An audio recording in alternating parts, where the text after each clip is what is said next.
Muito bem, está nos visitando aqui os pais do Carlos. Eu fiquei em dúvida, eu juro que eu fiquei em dúvida. Veio dar TT pro Carlinhos, né? Nós estamos cuidando bem dele enquanto a senhora não vem, tá bom?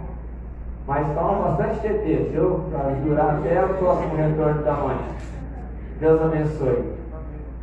Aqui também está nos visitando a Lia. A Ana já foi, Lia? A Ana foi lá. Por que eu não chamei a Ana?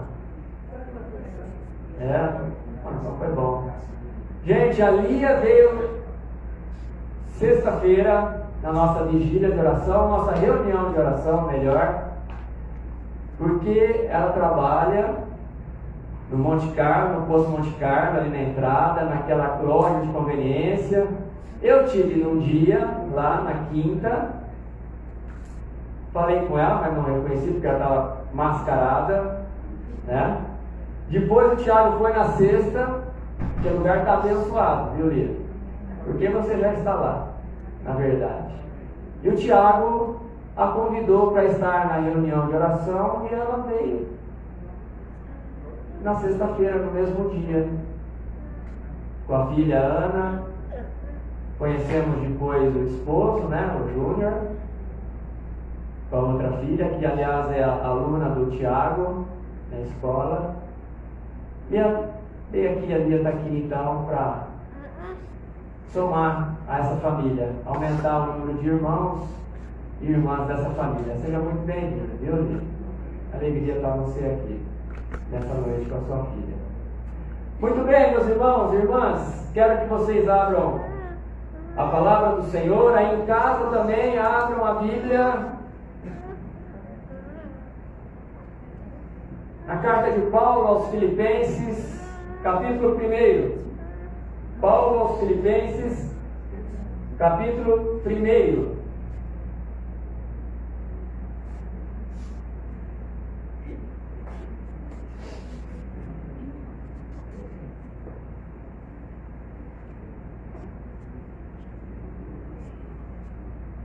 A partir do verso número 6.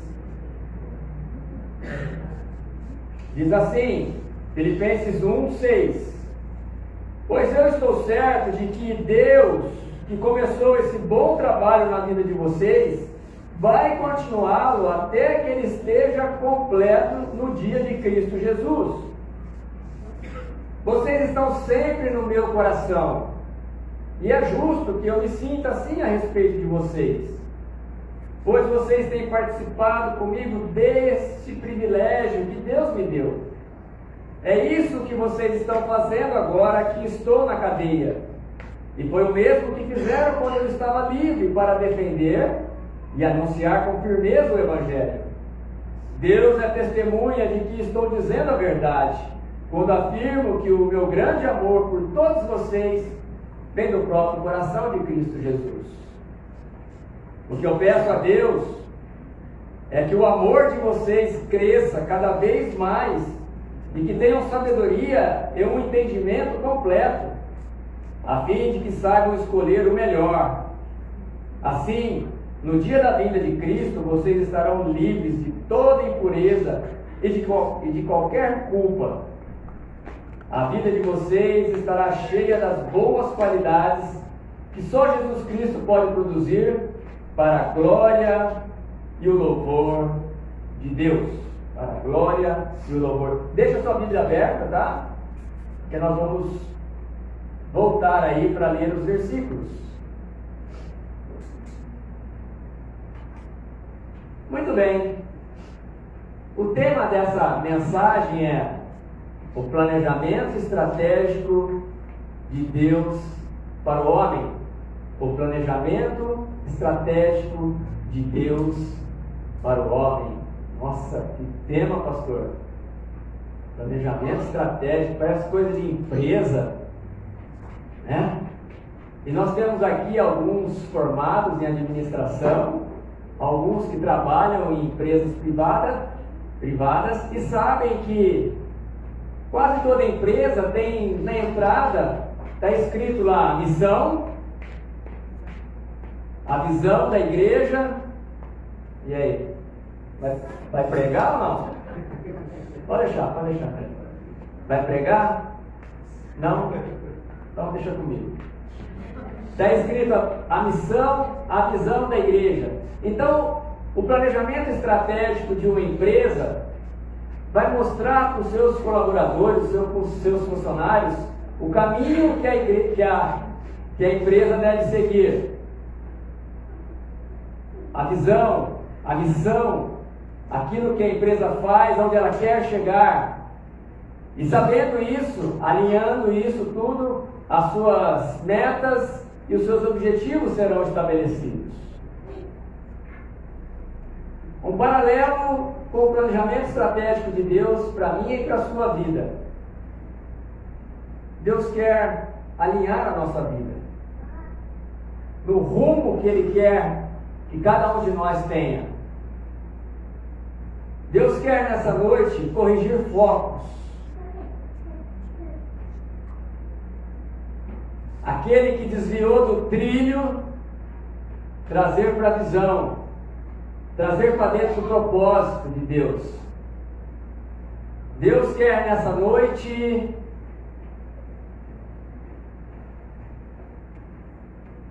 consolidar, é verdade, que muitos estão dentro do foco, graças a Deus. E nós temos ouvido muitos testemunhos que estão engajados na missão. Estão sabendo qual é o propósito da missão. E a diferença entre o planejamento estratégico empresarial e o de Deus é que o empresarial vem da sabedoria humana.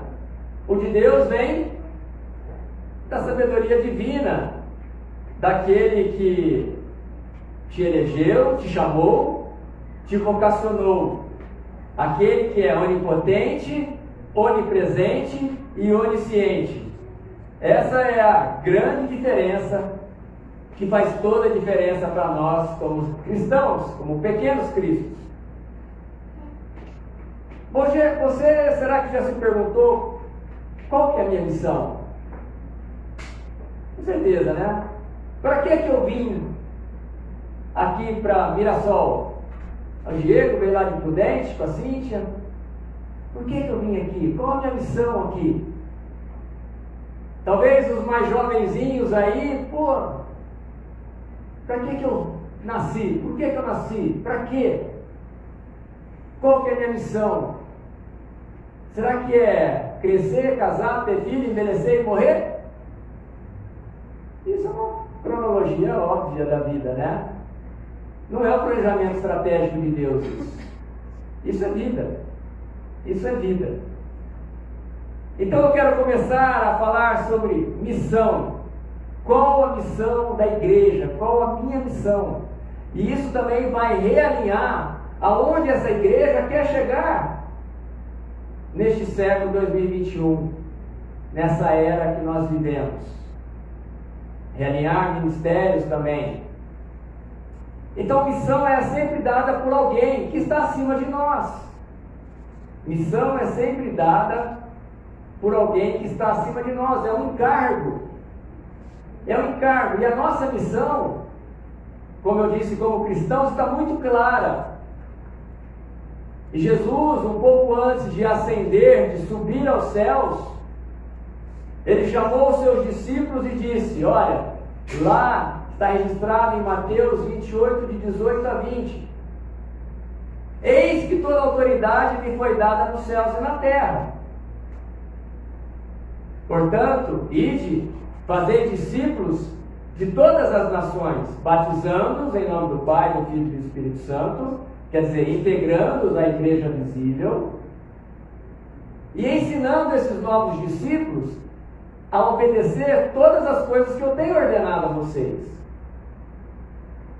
Então, alguém, o nosso Senhor, o grande planejador, o dono da igreja, o Senhor da igreja, ele nos comissionou. Por isso que essa palavra, essa chamada, esse texto é chamado de a grande comissão.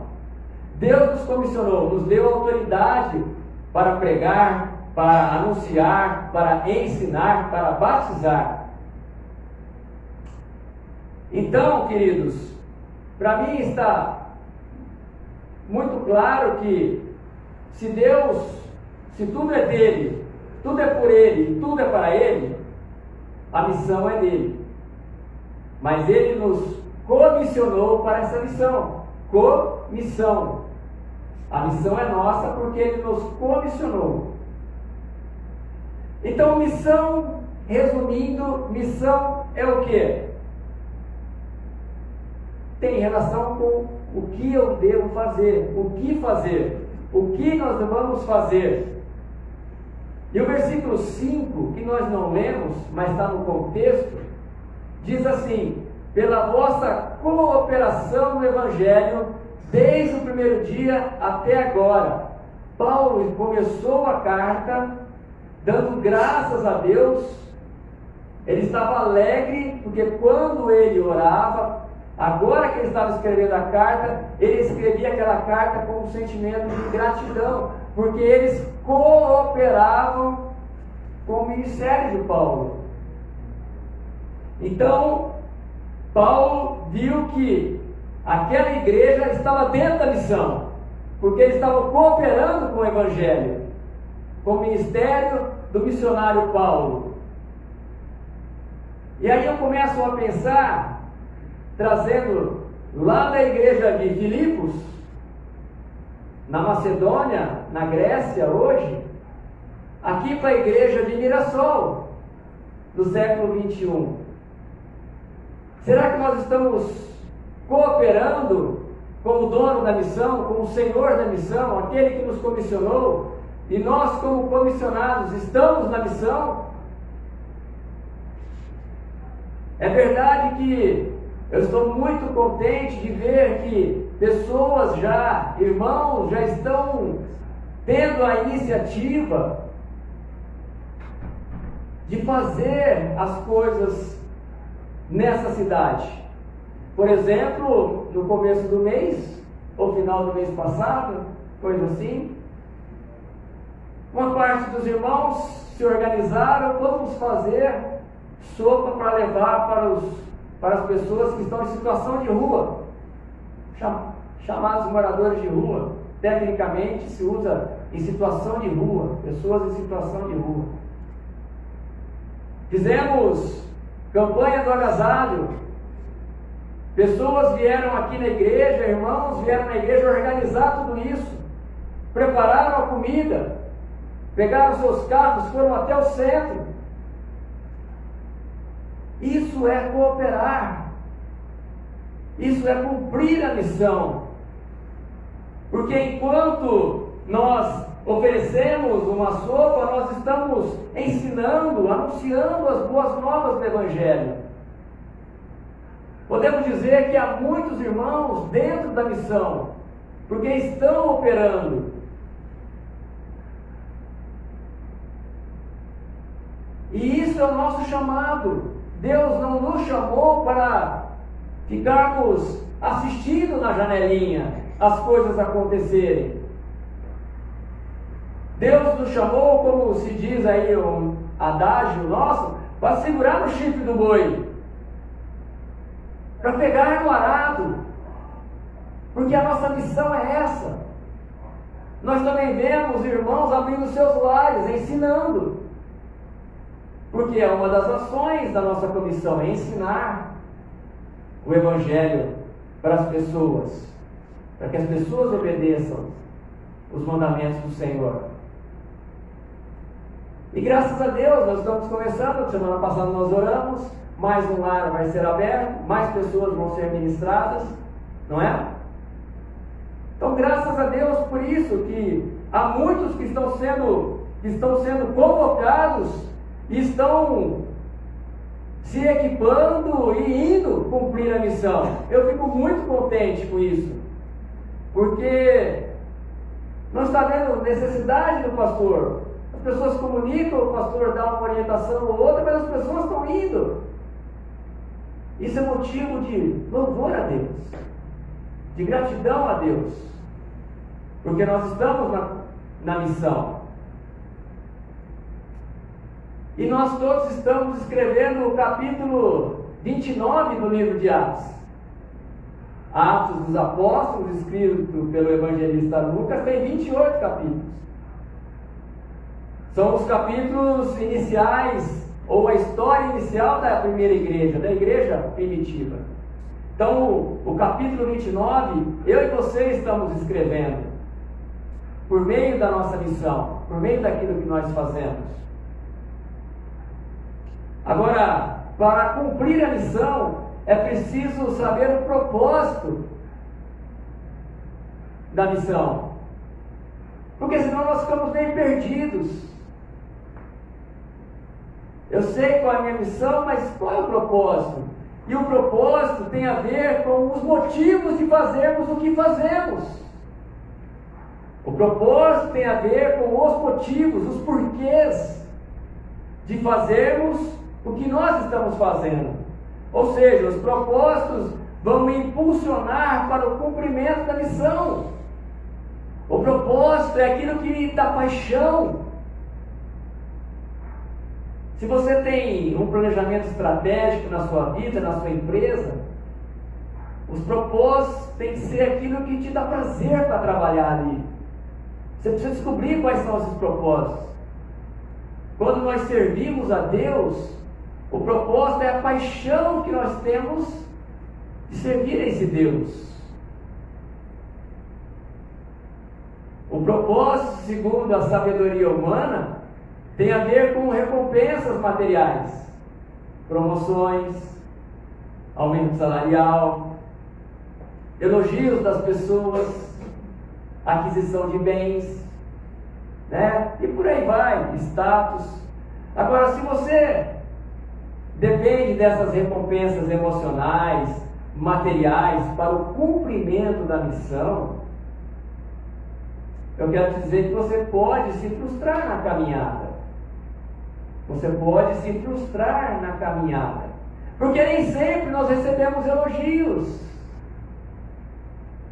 Às vezes você vai levar uma cesta básica para alguém que necessita e a pessoa nem te elogia. É possível. E aí? Nem agradeceu, não volto mais aqui nessa casa. Faz bico ainda. Porque as pessoas são falhas. Nós não podemos depender dessas recompensas. O nosso propósito não pode estar firmado nisso. Ou ainda porque Deus quer corrigir o nosso foco. Quer nos realinhar à missão e ao propósito correto. Está aí as teologias, né? Diversas teologias, teologia, por exemplo, da prosperidade.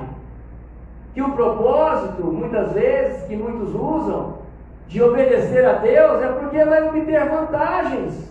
Há muitas promessas de vantagens materiais. E as pessoas vão servindo a Deus com propósitos errados. E chegam lá na frente e se frustram. Aí, Deus não gosta de mim. Faz biquinho também. Sabe o que vai acontecer? Vai para outra igreja. Porque está com o propósito errado. Chega lá na outra igreja, vai acontecer a mesma coisa. E aí vai para outra igreja. Aí muda de igreja, muda de religião. Porque não conhece os propósitos. E de acordo com o verso 11, né, o apóstolo Paulo fala para os filipenses que eles estão cheios do fruto de justiça. Ou seja, estão cheios de obras. Estão fazendo muitas coisas por amor ao Evangelho, o qual é mediante Jesus Cristo, para a glória e o louvor de Deus. Para a glória e o louvor de Deus. Então, meus irmãos, será que eu estou cumprindo a missão para a glória da IPI Mirassol? Será que eu estou cumprindo a missão para a glória? Não é essa glória aqui não, viu? Para a glória do pastor? Será que eu vou fazer? Acho que eu vou fazer isso porque o pastor vai ficar bacana comigo. Eu vou fazer isso porque o líder do ministério vai se agradar de mim. Propósito errado. Nós devemos fazer tudo com o propósito de glorificar o nosso Deus. E isso tem que ser a nossa intenção primeira do coração. Será que a EBF vai glorificar o nome do Senhor? É para isso? Essa é a minha intenção quando eu vou começar a planejar alguma coisa. É para glorificar a Deus. Isso vai trazer louvor e glórias ao meu Deus. E nós já falamos aqui sobre intenção alguns meses atrás. E entender a quem você está servindo faz muita diferença. Porque muitas vezes colocamos o nosso eu na frente. Eu quero trazer glórias para mim. Quero ser visto. Né? Quero estar aqui à frente. Quero estar nas paradas. Quero estar nos boletins. Então, quando nós procuramos satisfazer o nosso eu, nós não vamos estar cumprindo a missão. Podemos até estar cumprindo a missão, mas com propósito errado. Com propósito errado. Se eu estiver com o propósito de enaltecer a mim mesmo, ou satisfazer carências afetivas, ou para aumentar a minha autoestima, propósito errado. Propósito errado. Paulo, na carta aos Colossenses, nos ajuda ainda um pouco mais nisso. Presta atenção. Colossenses 3, 23 e 24. Tudo quanto fizerdes, fazei-o de todo o coração, como para o Senhor e não para homens. Como para o Senhor e não para homens. Cientes de que recebereis do Senhor a recompensa da herança. A Cristo, o Senhor, é que estamos servindo. Amém? Amém. A quem nós estamos servindo? A Cristo, Senhor. Por isso, o trabalho na igreja, a missão, deve ser feita, e chamou e convocou: eis-me aqui. Se eu não tenho uma agenda definida com a minha família, né? Estou de boa, eis-me aqui. Estou pronto para a missão. Porque eu sei que eu vou estar lá glorificando a Deus. Enquanto que eu ficar aqui no meu sofazão, eu vou estar glorificando eu mesmo. Euzinho.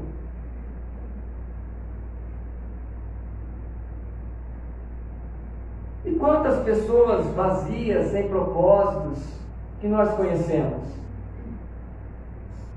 Uma par delas, né? Como diz, uma par delas. Muitas pessoas. Eu acredito que boa parte das depressões, das doenças mentais, é porque as pessoas não têm uma missão e um propósito definidos. E as pessoas vão dando lugar, né? Como é que diz o ditado? Oficina, me ajudem. Mente vazia, oficina do diabo. Mente vazia, você começa a pensar coisas ruins, coisas negativas, pensar aquilo que não deve, olhar aquilo que não deve. Foi assim que o nosso autor de muitos dos salmos, Davi, ao invés dele ir para a guerra, ele preferiu ficar no palácio, foi lá no terraço e avistou uma bela mulher casada. E aí os seus olhos já prepararam todo o adultério. Ali começou o adultério. Quando ele deixou de ir para a batalha, para cumprir a missão como general, estar à frente do seu exército. Queridos, eu falei o que fazer e por que fazer, certo? Acompanha aí o planejamento estratégico de Deus. O que fazer e por que fazer. O que e por que fazer. Agora nós vamos falar como fazer a missão. Como fazer a missão? E fazer a missão envolve valores e princípios do reino, valores e princípios bíblicos, daquele que nos comissionou. E esses valores ainda vão nos direcionar para as nossas estratégias corretas para a execução da missão. Os valores são expressos nas atitudes, em nossos comportamentos. Faz parte da nossa cultura, do nosso modo de viver. Não são palpáveis. Eles são expressos quando nós cumprimos a missão.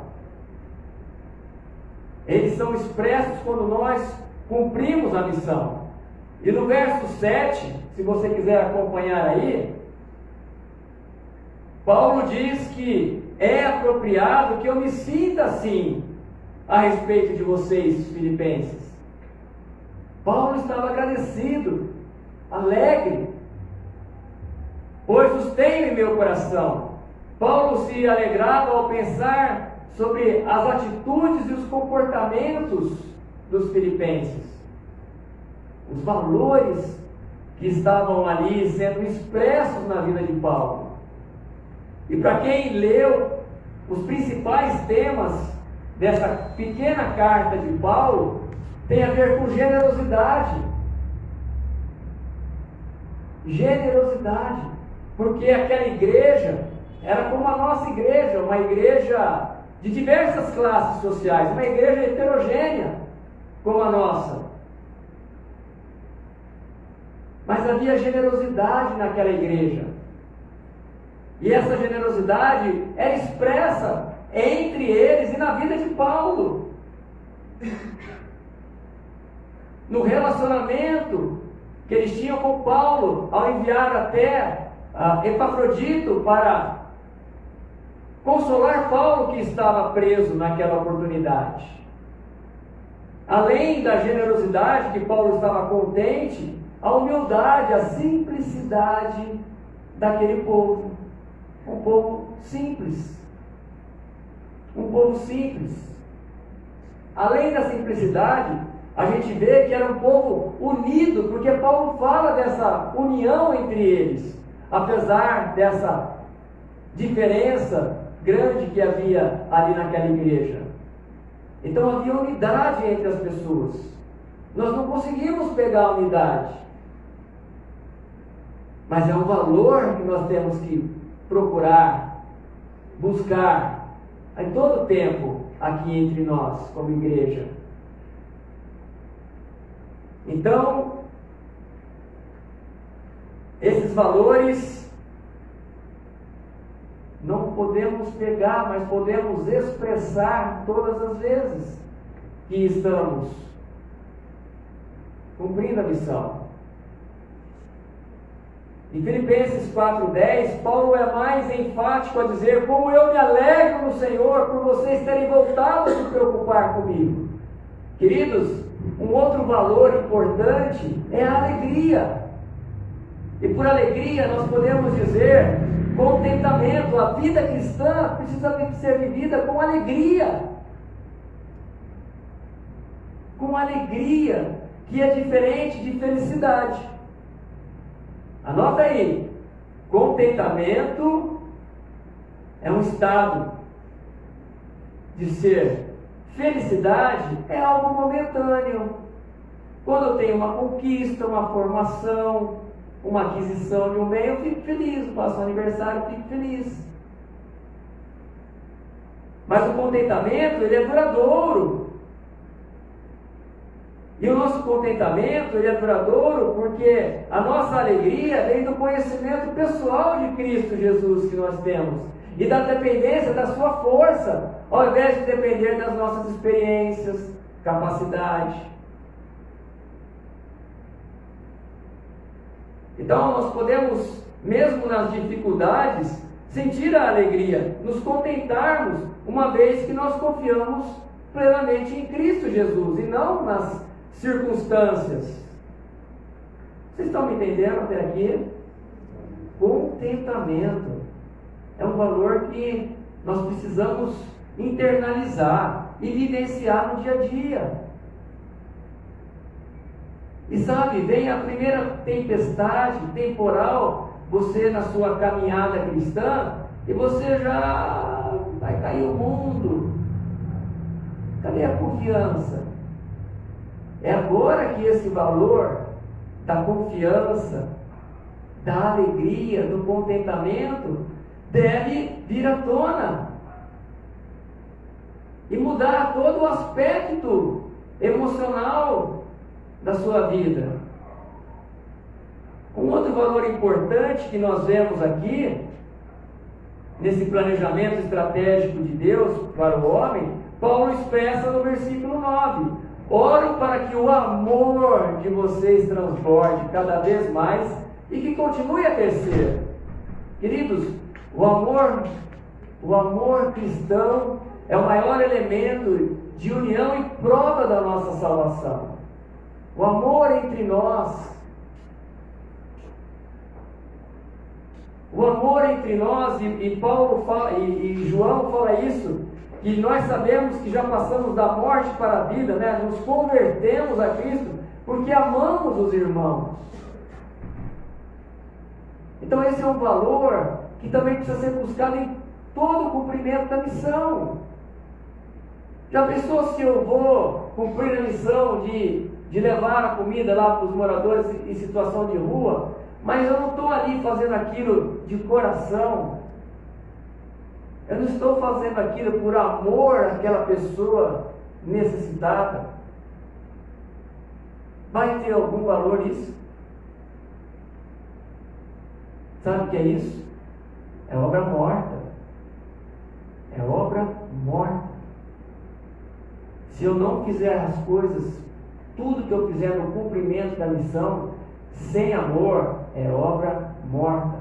Vai encher a barriga do freguês lá, pois é liberado, e não há mudança, não há transformação, porque não há aplicação do amor. O apóstolo Paulo fala em 1 Coríntios 13: ainda que eu vendesse todos os meus bens e distribuísse a todos os pobres de Mirassol, não os meus, eu não tenho tanto bem assim para distribuir para todo mundo, viu, gente?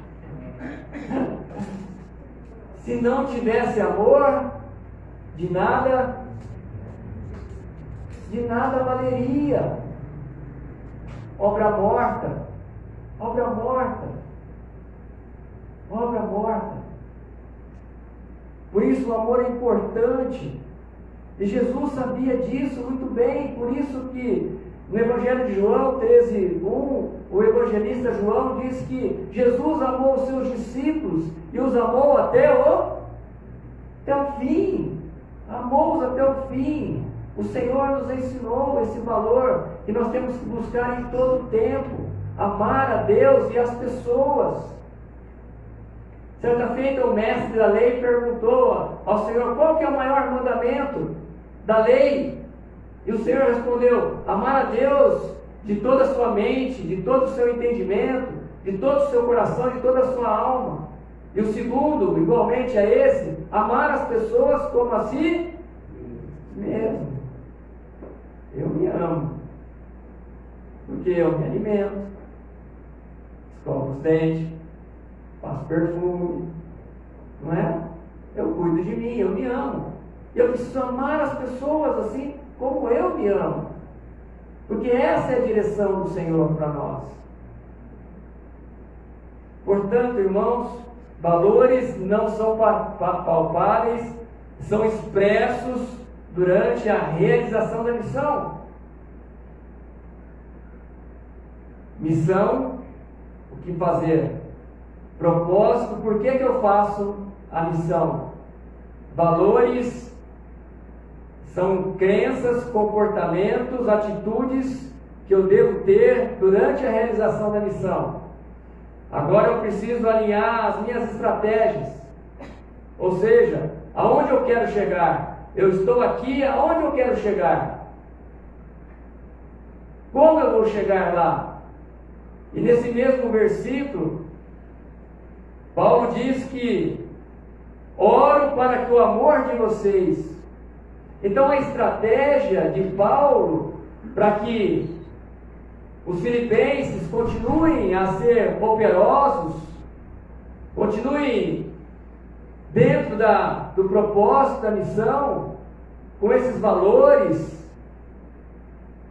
ele orava. Paulo orava. Como Jesus sempre tirava tempo para orar, Paulo também orava, porque é uma estratégia divina, a oração. E por isso que nós insistimos com programações para desenvolver em você a estratégia da oração, para que você esteja sempre dentro da visão, da missão, dos propósitos,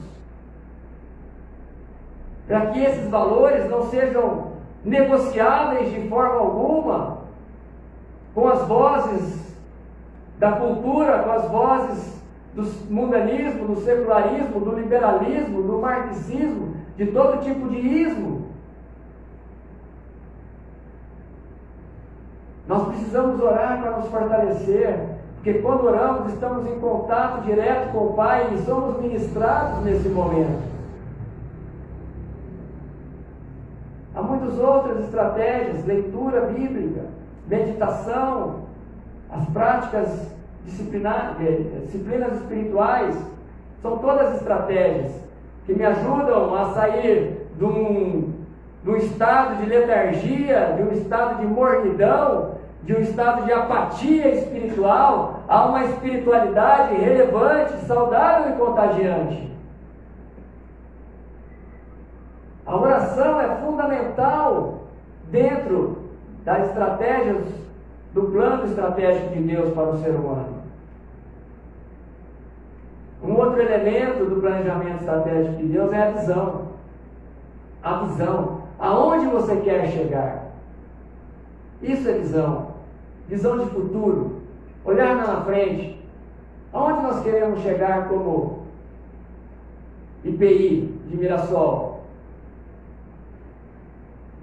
Aonde nós queremos chegar? Mas eu quero ir mais além.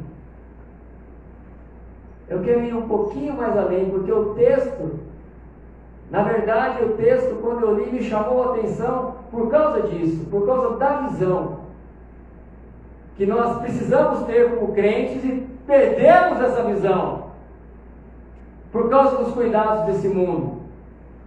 Acabamos tornando a visão secundária, para dizer mais para lá ainda. O verso 6 diz assim, tenho certeza de que aquele que começou a boa obra em vocês irá completar até o dia em que Jesus Cristo voltar. O verso 10, Paulo volta a nos dar uma dica da visão.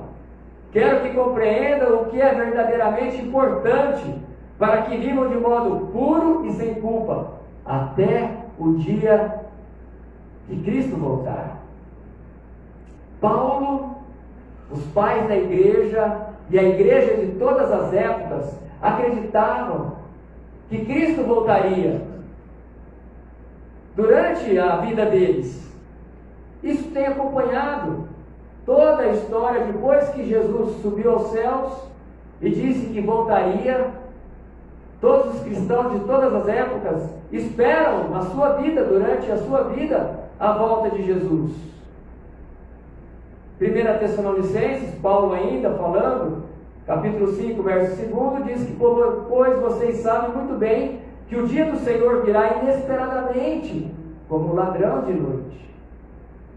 Queridos, eu e você, a igreja de Jesus, deve aguardar a volta desse Cristo Jesus ansiosamente, com grande expectativa e alegria, com grande expectativa e alegria. Mas acontece que nós, diante das nossas muitas correrias no dia a dia, muitas vezes deixamos o pensamento sobre a volta de Jesus na gaveta. limitada às Escrituras Sagradas. Nem, talvez alguns aqui, nem sabiam que Jesus Cristo ia voltar. Perdemos a visão, a importância de Cristo voltar para buscar a sua igreja.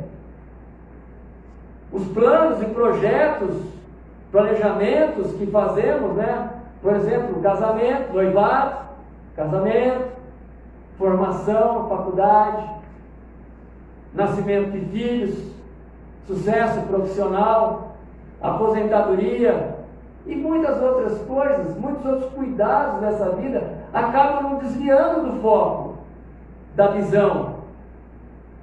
E não é raro até algumas pessoas dizerem: Senhor, volta agora não, está tão bom aqui,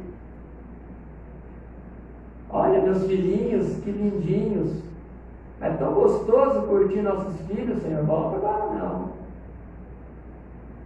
Talvez alguns mais maduros, e eu não posso deixar de olhar para o meu irmão e meu amigo João Paulo, alguns mais maduros dizer: Senhor, o céu é bom, mas pode esperar. O céu é muito bom, a Bíblia fala que o céu é maravilhoso, mas pode esperar um pouquinho mais. Tenho muita coleira para vender aí. Tem muito pet solto aí, precisando de uma coleira, Senhor. Irmãos, precisamos fixar, precisamos orar, colocar na nossa agenda de oração, deixar claro na nossa mente que não tem nada mais satisfatório, nada mais impactante, nada mais divertido, nada mais alegre do que quando Jesus vier buscar eu e você. Não tem. Porque as promessas do Senhor de estar na presença do Senhor é algo indescritível. Que o nascimento de um filho, que é algo assim inesquecível na vida daquele que é pai e mãe, nem se compara. Nem se deve comparar, né? Nem se deve comparar. A segunda vinda de Cristo, esse momento deve ser a nossa prioridade, a nossa visão de futuro, até o dia de Cristo Jesus. Amém? Amém. Até o dia de Cristo Jesus. Quero partir para uma conclusão. Mas tem um senão aí, tem um problema, tem alguma coisa aí esquisita nesse meio. No versículo 10, Paulo fala: sem escândalo algum.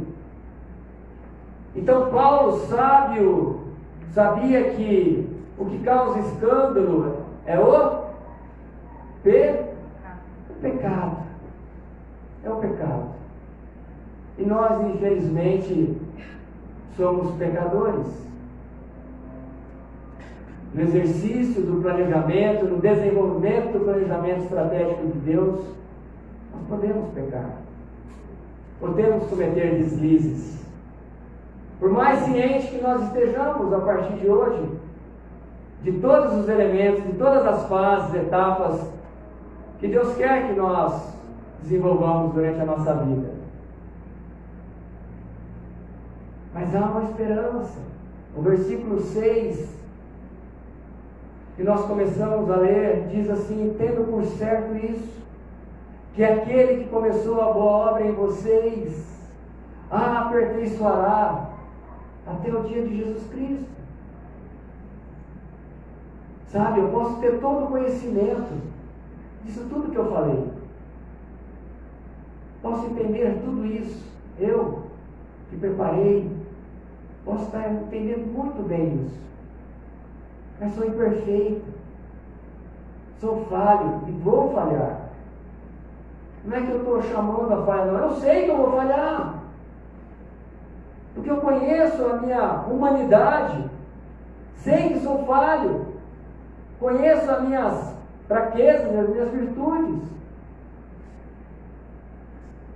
Mas a minha esperança, como quando Jesus nos comissionou, no versículo 20 de Mateus 28, diz uma promessa maravilhosa: eis que estou com vocês até a consumação dos séculos.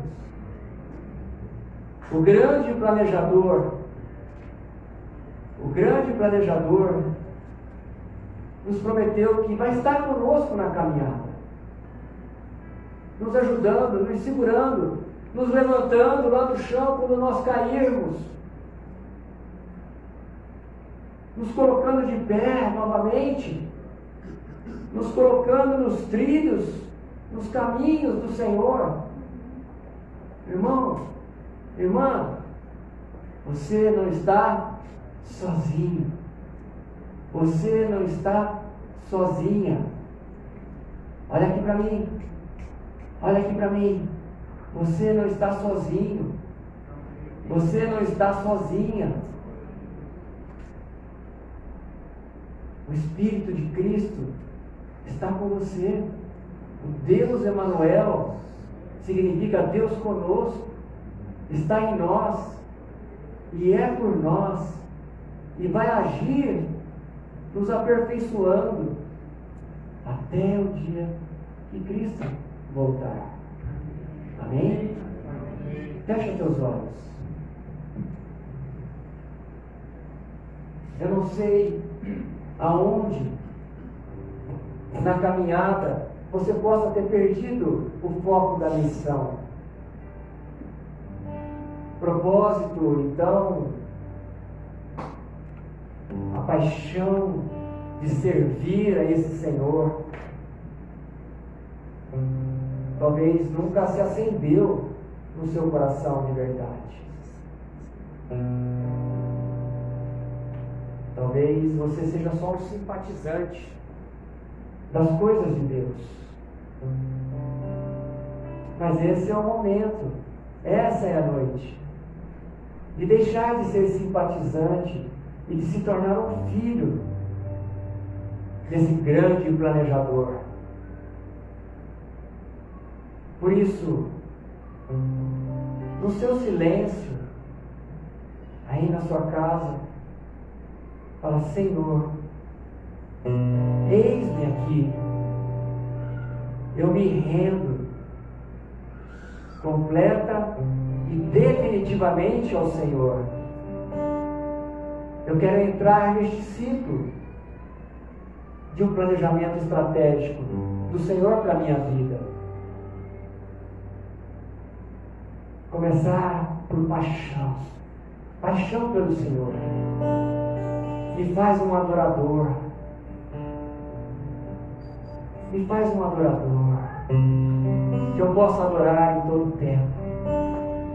E que a adoração se manifeste na minha espiritualidade, de tal forma que as pessoas possam se aproximar de mim e dizer: nossa, como você está mudado, como você está mudada, você parece outra pessoa.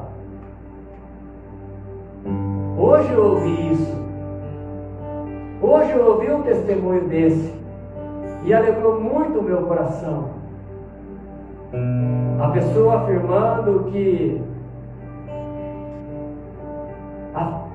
tinha havido transformação genuína, como da água para o vinho na vida dela. E é isso que Deus quer de cada um de nós: nos transformar, nos aperfeiçoar um pouco mais nessa noite. Por isso, como nós cantamos, abra a porta do coração, deixe a porta aberta, não feche se você está ouvindo a voz do Senhor. Abra a voz, abra as portas do seu coração e da sua mente, para que Cristo entre. Durante essa canção, faça essa oração. E você que veio preparado para trazer os seus dízimos e ofertas, você tem a oportunidade de também, em espírito de oração, vir até a frente e deixar o seu dízimo e a sua oferta aqui no altar do Senhor.